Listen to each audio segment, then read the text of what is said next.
ಶಿವನ್ Paris ಜೊತೆ ಒಂದು bilateral tax ನಾವು ಇಸ್ರೇಲ್ ಜೊತೆ ಮಾಡ್ತಾ ಇದ್ದೀವಿ. ಇಸ್ರೇಲ್ ನಮ್ಗೆ ಅನೇಕ ಟೆಕ್ನಾಲಜಿಗಳನ್ನು ಕೂಡ ಸಂಬಂಧಪಟ್ಟಂತೆ ಕೊಡ್ತಾ ಇದೆ.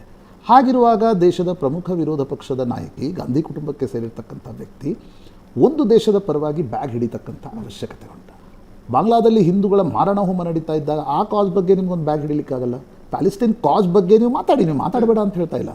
But when you want to become a mainstream leader of a mainstream political party, ನೀವು ಒಂದು ಧರ್ಮದ ಜನ ಮಾತ್ರ ಇರ್ತಕ್ಕಂಥ ಪ್ರದೇಶದ ಬಗ್ಗೆ ಒಂದು ಬ್ಯಾಗ್ ಹಿಡ್ಕೊಂಡು ಬರ್ತೀರಿ ಅಂತಂದರೆ ನಾಳೆ ನಿಮ್ಮ ಪೊಲಿಟಿಕಲ್ ಪಾರ್ಟಿಯನ್ನು ಹೇಗೆ ಟ್ಯಾಗ್ ಮಾಡಲಾಗುತ್ತೆ ಅಂತ ಗೊತ್ತೆ. You are not in 1980s, 2024ರಲ್ಲಿದೆ.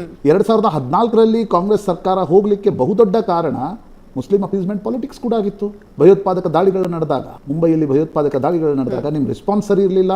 ಆ ಕಾರಣದಿಂದ ಇಂಡಿಯನ್ ಮುಜಾಹಿದ್ದೀನ್ ಭಾರತದಲ್ಲಿ ಏನೆಲ್ಲ ಮಾಡ್ತು, ನಿಮ್ಮ ರೆಸ್ಪಾನ್ಸ್ ಇರಲಿಲ್ಲ. ಆ ಕಾರಣದಿಂದ ಕೂಡ 2014ರಲ್ಲಿ ಸರ್ಕಾರ ಹೋಯಿತು. ಹಾಗಿರುವಾಗ ನೀವು ಮುಂದಿನ ನಾಯಕಿ ಅಂತ ಕಾಂಗ್ರೆಸ್ನವರು ಎದುರು ನೋಡ್ತಾ ಇದ್ದಾಗ ನೀವು ಇಲ್ಲ, ನನ್ನ ವಯನಾಡಿನಲ್ಲಿ ಮುಸ್ಲಿಮರು ಜಾಸ್ತಿ ಇದ್ದಾರೆ, ಕೇರಳದಲ್ಲಿ ಪ್ಯಾಲೆಸ್ಟೈನ್ ಕಾಸ್ ಟ್ರಾಕ್ಷನ್ ಇದೆ ಅನ್ನುವ ಕಾರಣಕ್ಕೋಸ್ಕರ ಒಂದು ಬ್ಯಾಗ್ ಹಿಡ್ಕೊಂಡು ಬಂದರೆ ಅದು